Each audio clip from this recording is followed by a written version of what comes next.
everybody. Can I just say how fantastic it is to be here?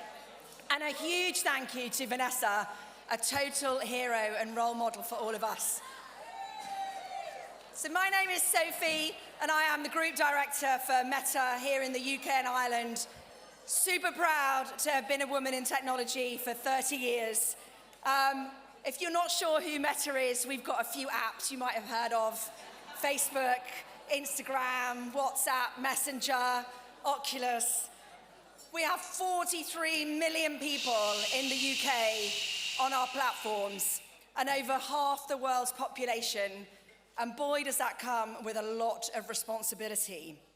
But I could not be more proud than to speak to you this evening.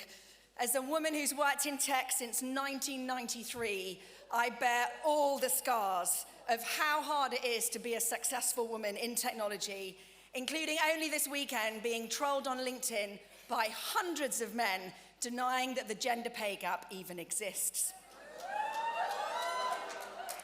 But more than that, I could not be more proud of all the women in the room this evening. And I hope you're soaking up the atmosphere and the huge significance of this occasion, because every woman here is a winner tonight.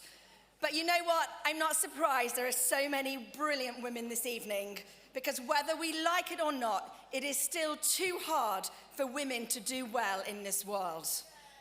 When I was a little girl, my dad used to say to me, "You can do anything you want to, Sophie, as long as you understand it's harder for girls.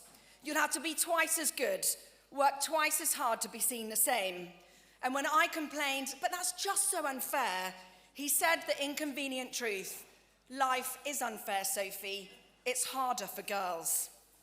Now, there is no scientific study I know of that says that men are cleverer than women, better leaders, lawyers, scientists, doctors, chairmen, presidents, or prime ministers.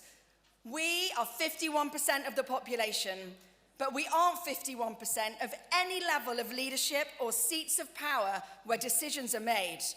So, we either accept that men are better than women at all of these things, or we accept that the system is fundamentally broken and needs fixing now.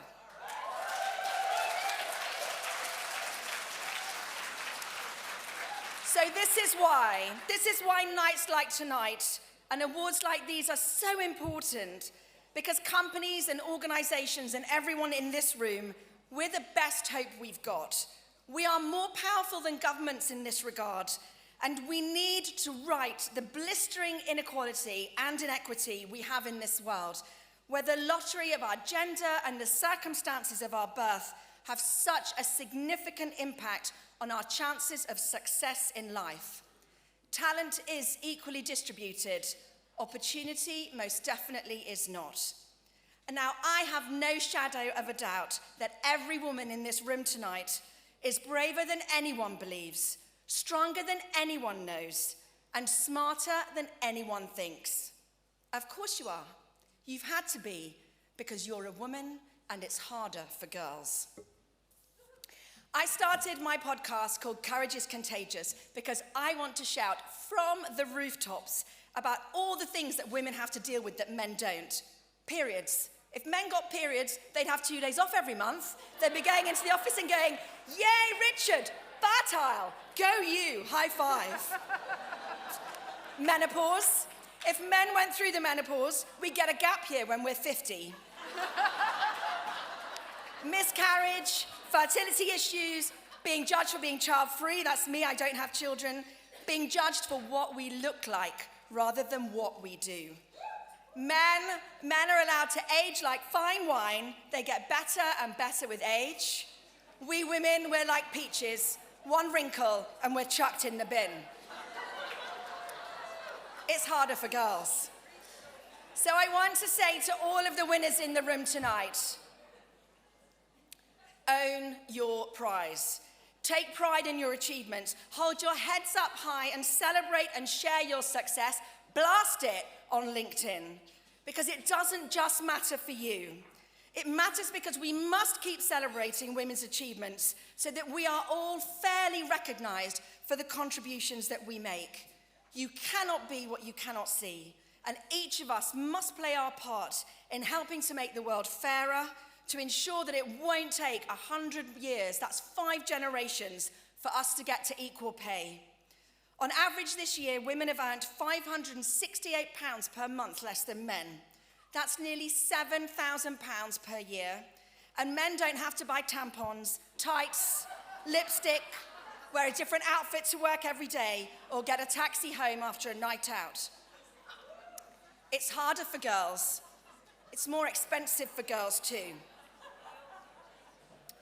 So remember, it's not who we are that matters, but what we do that counts.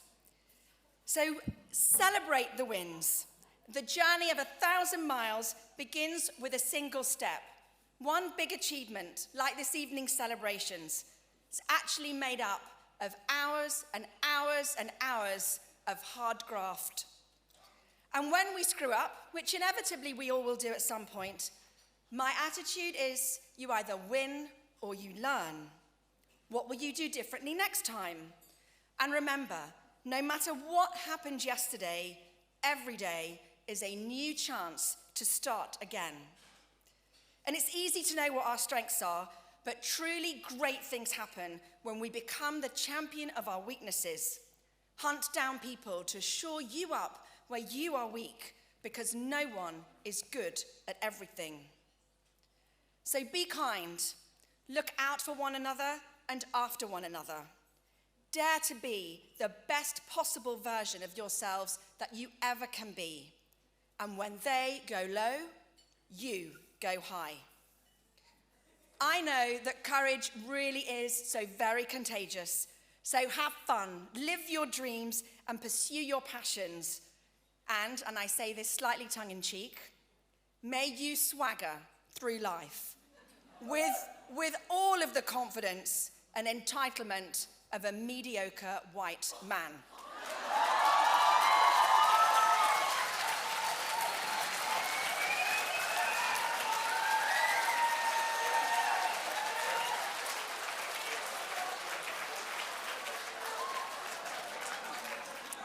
And please